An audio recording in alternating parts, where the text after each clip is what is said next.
안녕하세요. 오늘도 사연살롱을 찾아주셔서 감사합니다. 저는 50대 중반의 여성이에요.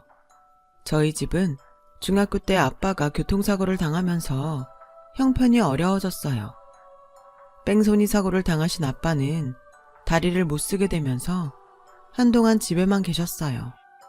엄마는 무슨 일이든 닥치는 대로 하시다가 청소업체에 나가게 되면서부터는 대형 빌딩 청소를 하게 되셨어요. 저와 언니는 사춘기 때 어려움을 겪으면서 성격이 좀 어두워졌죠. 언니는 그래도 활발한 편이었지만 저는 원래 말수도 없고 내향적이어서 괜히 주눅이 들고 반 아이들하고도 멀어졌어요. 혹시라도 우리 집이 어려워진 걸 알고 저를 무시하거나 동정할 것 같아서 싫었거든요. 대신 공부는 더 열심히 했어요. 성적이 떨어지면 집에서도 걱정할 테고 학교에서도 선생님이나 애들이 집안에 무슨 일이 있나 의심이라도 할까봐 그랬죠. 그 덕에 저는 좋은 성적으로 고등학교에 갔어요. 언니도 명문대에 합격해서 엄마 아빠가 엄청 좋아하셨어요. 그래도 니들이 우리 살맛나게 해주는구나. 우리 딸들이 최고다. 그동안 고생한 게 싹 없어지는 것 같아. 라며 엄마는 우리를 부둥켜 안고 눈물을 흘리셨어요. 저는 더 열심히 공부해서 언니처럼 좋은 대학에 가야겠다고 다짐했어요. 언니는 고액 과외 알바를 하게 되면서 집에 생활비도 보탰고 저한테 용돈도 줬어요. 그동안 아빠 병원비 갚는 것 때문에 힘들었던 저희 집은 그나마 좀 숨통이 트이는 것 같았어요. 그렇게 조금씩 나아져갈 무렵 아빠는 교통사고 후유증이 악화돼서 돌아가셨어요. 조금씩 밝아지던 저는 또다시 말수가 줄어들게 됐죠. 아빠가 돌아가신 것도 너무 슬펐고 아무것도 하고 싶지 않았습니다. 일주일 넘게 학교에도 가지 않았어요.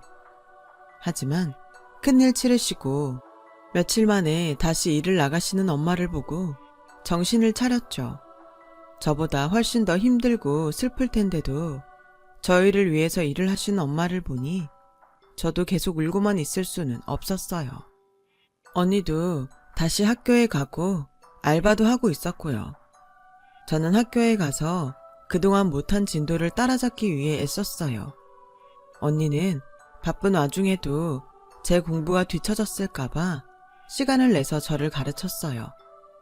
그러고 보면 언니는 저처럼 나이 많은 형제도 없고 학원도 제대로 다니지 못했는데도 혼자 힘으로 다 했더라고요. 그거에 비하면 저는 복이 많다고 생각하고 열심히 배웠어요. 국영수는 한 번 진도를 놓치니까 잘하기가 쉽지 않았어요. 그 바람에 시험을 2번 정도 망쳤던 것 같아요. 하지만 기말고사부터는 다시 제 성적을 찾았고 공부도 혼자 할 수 있을 만큼 따라갈 수 있었어요. 저는 그때부터 성적이 떨어지지 않게 노력했고 2학년 때는 이과를 택했어요. 국어나 영어를 외우는 것보다는 문제를 푸는 게 더 쉬웠거든요. 남은 2년 동안 다시는 성적이 떨어지지 않도록 관리를 잘 했어요. 그 결과 저는 좋은 대학에 들어갔고 졸업 후에는 좋은 기업의 제약연구소에 들어갔어요. 최종 합격 통지를 받은 날은 엄마와 언니와 함께 잔치를 했죠. 언니는 이미 기자가 돼서 신문사에 다니고 있었어요. 엄마, 일 그만 나가도 돼. 언니도 나도 다 일하잖아. 이제 집에서 편히 쉬어. 그래 엄마, 주연이 말대로 해. 우리가 돈 벌게. 나 아직 건강해. 일할 수 있을 때 해야지. 왜 쉬어?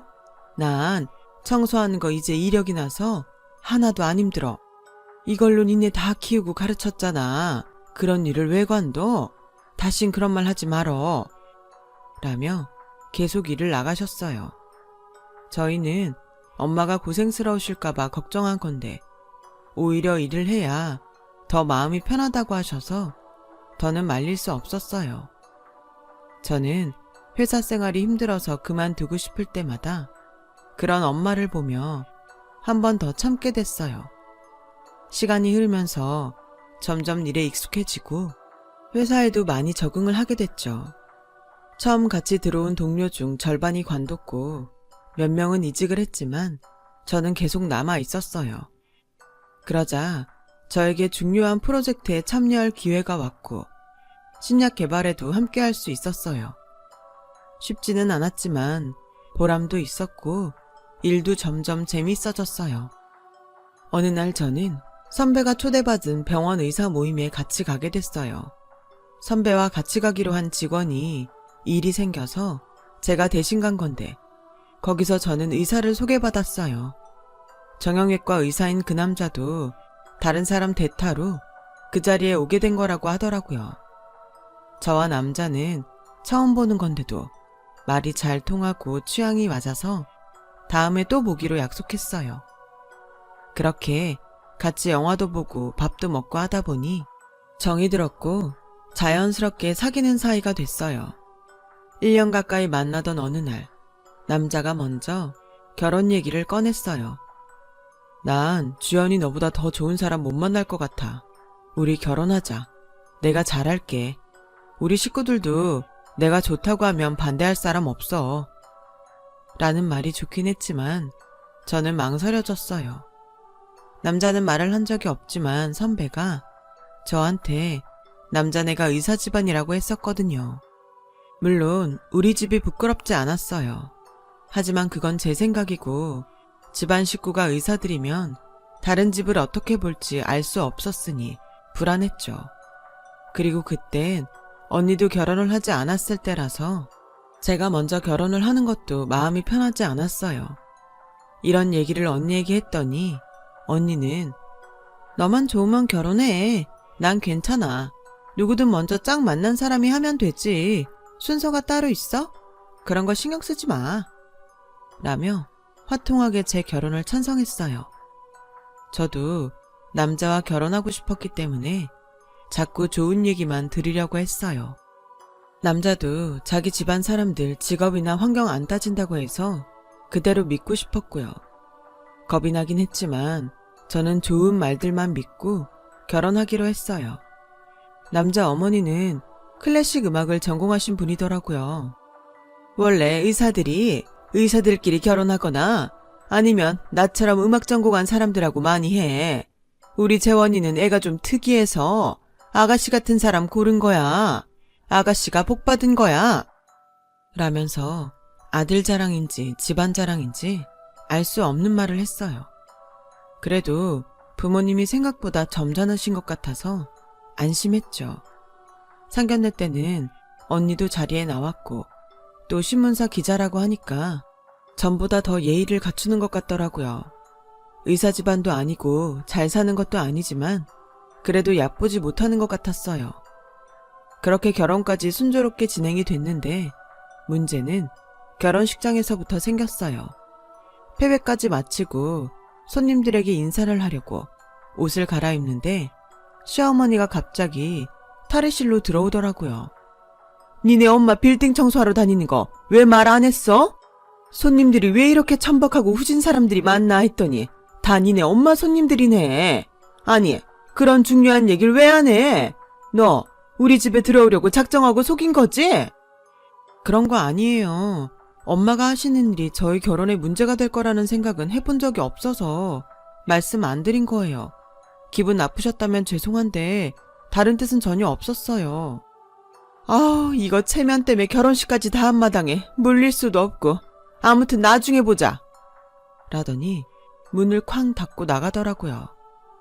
너무 불쾌했지만 꾹 참고 손님들한테 웃으며 인사를 했죠. 결혼식이 다 끝나고 그 일을 남편한테 얘기했어요. 남편은 자기 엄마가 저한테 그런 무례한 일을 했는데도 너무 당연하게 생각하더라고요. 엄마 입장에서는 황당할 수 있지. 엄마 친구가 당신 엄마랑 친구분 알아보셨대. 엄마 친구 빌딩에 일주일에 2번 청소하러 온다고 했더니 엄마는 얼마나 창피했겠어. 자기 사돈이 친구네 빌딩에 청소하러 다닌다는데 얼굴이 다 화끈거렸다고 하시더라고. 빌딩 청소하는 게 뭐 어때서 그래. 나 엄마가 빌딩 청소해서 키웠어. 그래서 학교도 다니고 회사도 들어갔는데 뭐가 창피해? 당신 아버지가 의사로 돈 벌어서 당신 학비된 거랑 우리 엄마가 돈 벌어서 내 학비된 거랑 뭐가 달라? 그럼 그 돈으로 학교 다닌 나도 부끄럽다는 거야? 아무리 시대가 변해서 직업에 귀천이 없다고 말로는 그러지만 솔직히 그건 아니잖아. 인정할 건 인정해야지. 그런 식으로 우기면 당신이 열등감 때문에 그러는 걸로 보여. 라며 결혼 첫날부터 싸움만 했어요. 사귈 때는 거의 싸운 적이 없었기 때문에 너무 속상하기도 했고, 이렇게 우리 엄마를 무시하는 말을 들으니 결혼한 걸 후회도 했죠. 그래서 저는 이왕의 한 결혼이니 잘 살아봐야겠다고 다짐했지만 저 일은 시작에 불과했어요. 시어머니는 신혼여행에서 돌아온 다음 날부터 저한테 회사를 관두라고 대놓고 압박했어요.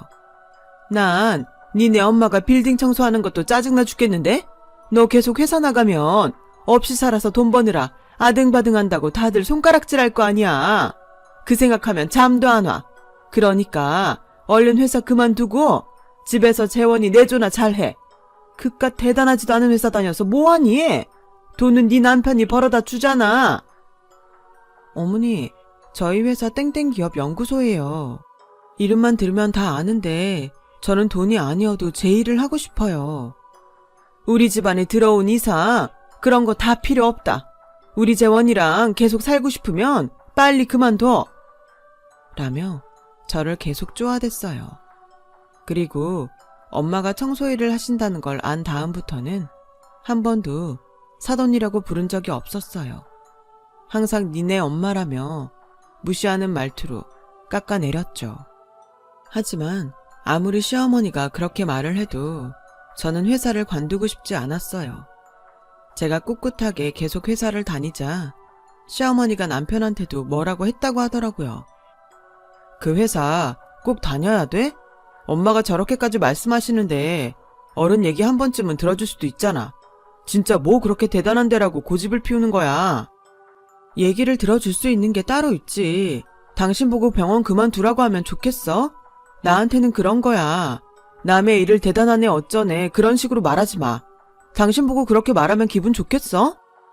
나랑은 경우가 다르지. 난 의사잖아. 어떻게 일반 회사원이 의사하고 똑같은 대우를 받으려고 해? 저는 그제야 이 집안이 얼마나 우월의식을 갖고 있는지 알았어요. 사실 연애할 때도 남편은 그런 모습을 보일 때가 있었어요. 하지만 저는 의사니까 자기한테 자부심이 있을 수도 있다고만 생각했죠. 그런데 이제 보니 집안 전체가 의사 아니면 다른 일은 다 하찮다고 생각하는 것 같았어요. 결혼 전에 걱정했던 일이 그대로 현실이 됐던 거예요. 그렇게 스트레스를 받으며 회사에 다니던 저는 임신 3개월에 아이를 유산하고 말았어요. 그러자 시어머니는 저를 더 닥달했어요. 거 봐라. 그렇게 회사 그만두라고 했는데도 기어이 다니더니 이게 뭐냐? 이제라도 관둬.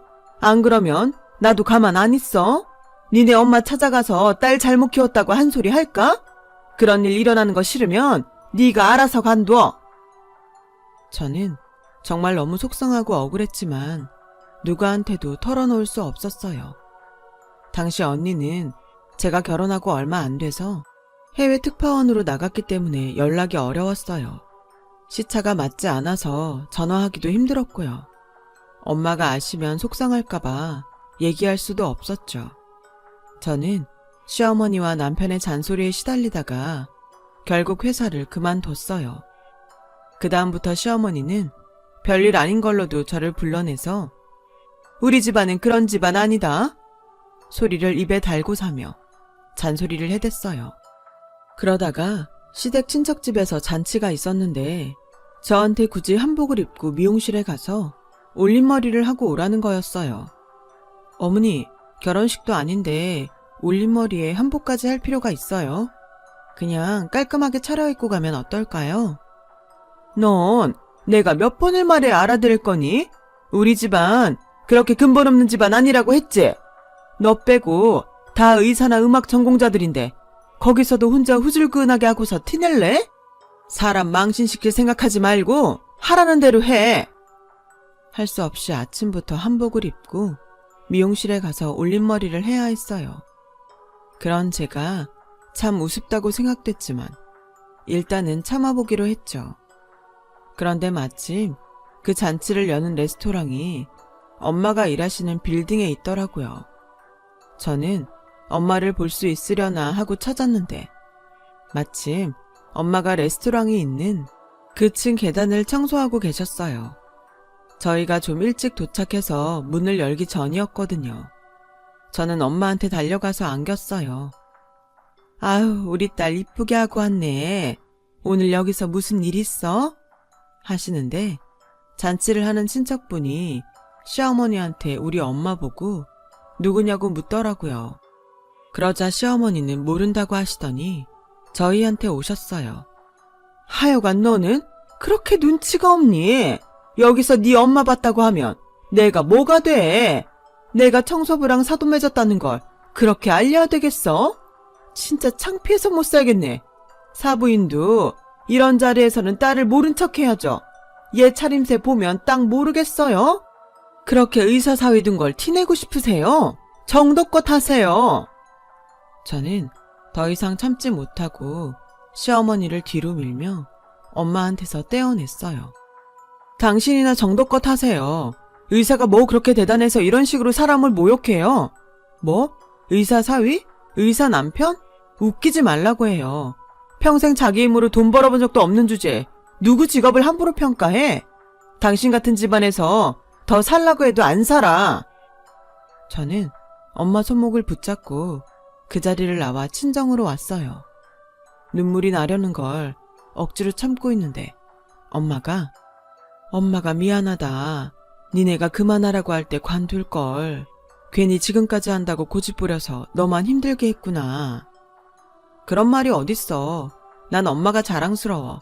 엄마 덕분에 회사에서 큰 프로젝트도 맡을 수 있었다고. 저 사람들이 이상한 거야. 내가 사람 보는 눈이 없어서 이상한 사람하고 결혼한 거지. 엄마 잘못한 거 하나도 없어. 라며 결국 눈물을 터뜨리고 말았어요. 시어머니는 제가 이혼하겠다고 하기도 전에 자기들이 먼저 이혼하라고 저한테 호통을 쳤어요. 우리가 이혼 당하는 집안이 될 것 같아? 똑똑히 알아도 네가 우리 집에서 쫓겨나는 거야. 라며 끝까지 자기네 체면만 생각했어요. 이혼 후 저는 이전 회사 동료가 세운 벤처기업에 가서 그 친구와 함께 약을 개발하는 일을 하게 됐어요. 외국의 회사와 계약을 맺고 하는 일이어서 연구비를 신경 쓰지 않아도 됐고 저는 일에만 몰두하며 다른 일들을 잊었어요. 그 결과 저희는 비마약성 진통제를 개발해서 좋은 성과를 거두게 됐어요. 그러자 저희 회사로 많은 제의가 들어왔고 친구는 저에게 신약 개발을 단독으로 주도해보라고 맡기더군요. 저는 친구가 신뢰하는 것에 보답하는 마음으로 열심히 했고 그 약을 개발하는 데 성공했어요. 많은 시행착오가 있었고 힘들 때도 있었지만 다 해놓고 나니 너무 뿌듯하고 자신감도 넘치게 됐어요. 결혼하고 6개월 정도 되는 기간 동안에 시어머니와 남편한테 자존감 깎이는 말만 들었더니 저도 모르게 주눅이 들었던 것 같아요. 회사 규모가 커지자 친구는 저에게 이사 직책을 주었어요. 회사에 다시 들어가서 12년 만에 이룬 일이었어요. 그동안 언니가 결혼해서 한국에 들어오게 되면서 저희 가족은 다시 모여서 살고 있었어요. 언니는 저만 보면 항상 미안해했어요. 그때 너한테 결혼하라고 하지만 않았어도 네가 이런 힘든 일은 겪지 않았을 텐데. 아니야, 누가 그럴 줄 알았겠어. 언니는 내 생각해서 해준 말이었잖아. 난 인생 경험했다고 생각할래. 라며 제가 오히려 언니를 위로했죠. 그러다 언니 딸인 조카가 생일이 돌아왔어요. 그때 조카가 가벼운 교통사고를 당했다가 퇴원을 한 지 얼마 안 될 때라 퇴원도 기념할 겸 파티를 크게 열어주기로 했었거든요. 저희는 패밀리 레스토랑을 예약했고 저는 미리 가서 레스토랑에 양해를 구하고 케이크하고 과일을 세팅하기로 했어요. 주차장에 차를 주차하고 바쁘게 걸음을 옮기는데 식당 배달을 하는 사람이 저를 보지 못해서 부딪히고 말았어요. 그 사람이 들고 있던 쟁반에서 그릇이며 음식이 쏟아졌고 제 옷에도 국물이 튀었어요. 저는 놀라서 옆으로 비켰는데 오히려 그 사람은 인상을 쓰더라고요. 아니, 사람이 쟁반을 들고 지나가면 알아서 비켜야지. 이거 어떻게 할 거예요? 할머니, 저는 비키려고 했는데 앞을 안 보고 오다가 저랑 부딪힌 거잖아요. 라고 말하며 할머니 얼굴을 본 저는 너무 놀랐어요. 그 사람이 바로 시어머니였거든요. 시어머니도 저를 보고 놀라서 입을 다물지 못했어요. 옷 세탁값은 됐으니까 앞으로 조심하세요. 라며 쌀쌀맞게 돌아서서 예약한 패밀리 레스토랑으로 들어갔어요. 저는 시어머니 본 걸 잊으려고 애썼지만 조카 생일 파티를 하는 내내 자꾸 생각나는 건 어쩔 수 없더라고요. 그런데 저희 가족이 돌아가는데 뒤에서 시어머니가 제 옷을 잡아당기더라고요. 얘, 너 만나서 너무 다행이다. 네가 우리 재원이 좀 도와주면 안 되겠니? 다짜고짜 그게 무슨 말씀이세요? 제가 그 사람을 왜 도와요? 그게 병원에서 제약회사 리베이트를 받았다고 누명을 써서 아무 일도 못한 지 꽤 돼. 너 그쪽에 아는 사람들 좀 있을 거 아니야. 좀 알아봐주면 좋겠다. 그건 제 일하고 상관없는 건데요. 저는 약을 개발하는 일을 하지 돈으로 거래하는 일은 몰라요. 이거 놓고 비키세요. 그래도 그쪽 일 돌아가는 건 잘 알 거 아니야. 네가 다니던 데가 큰 회사였으니까 알아보려면 알아볼 수 있잖아. 그러지 말고 좀 도와줘. 생판 모르는 남도 돕는데 우리가 남도 아니었잖아. 네가 일한 게 이럴 때를 위해서 한 건지도 모르잖아. 라고 하자 어느새 엄마가 와서 시어머니를 저한테서 떼어놓으셨어요. 가만히 듣고 있으려니 진짜 기가 막히네요. 이보세요. 댁이랑 우리가 남보다 못하면 못했지? 뭐 대단한 사이였다고 이러세요? 내가 청소한다고 남의 딸 직장 무시하고 얕보고 회사도 못 다니게 해놓고서 이제 와서 그런 말이 입에서 나와요? 사부인, 진정하세요. 그때야 그럴만했고 지금은 그게 아니니까 이렇게 말하잖아요. 라는데 저는 너무 화가 나서 이봐요 할머니, 누가 댁 사부인인데 우리 엄마가 진짜 사돈일 때는 호칭도 제대로 부른 적 없으면서 이혼한 지가 언젠데 사부인을 들먹거려. 그때는 그럴만했다고? 이런 상황에서도 그런 말이 나와요?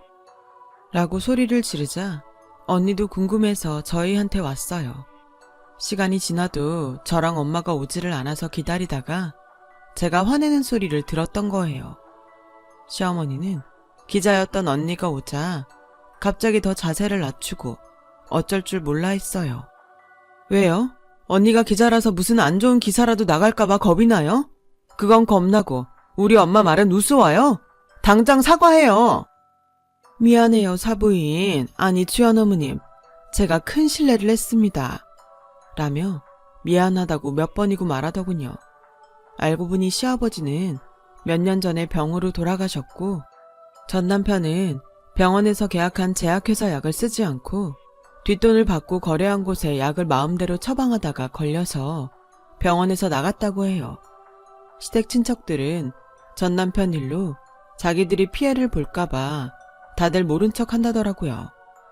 결국 전 남편은 아무 데서도 일을 못하고 재혼한 아내가 이혼 소송을 해서 위자료로 남았던 돈도 거의 내주고 빈털터리가 됐다고 해요. 그리고는 어디 지방 모르는 곳에 가서 남들 모르게 병원 일을 한다고 들었어요. 시어머니는 그곳까지 가서 못 산다며 혼자 남았지만 친척들도 다 외면해서 결국 일을 하러 나온 거라더군요. 시어머니는 그 후에도 저한테 몇 번 연락을 했지만 저는 전화도 받지 않고 만나주지도 않았어요. 그리고 지금은 어떻게 살고 있는지 들리는 얘기가 없네요. 세상 일이 다 남한테 한 대로 자기한테 돌아오는 것 같아요. 그렇게 의사 집안이라고 뻐기면서 우리 엄마를 무시하고 얕보던 거 돌려받았다고 생각해요. 저는 한동안 결혼할 마음이 없어서 혼자 지내다가 얼마 전 재혼을 했어요. 서로 인생의 좋은 친구를 생각하며 지내기로 하고 같이 살게 됐답니다. 제 이야기 들어주신 분들 모두 감사드려요. 다들 좋은 일만 있었으면 좋겠어요. 건강하시고 행복하세요. 여러분, 사연 댓글에 응원과 현명한 조언 부탁드려요. 좋아요와 구독은 저에게 큰 힘이 됩니다. 오늘도 좋은 일 가득하세요.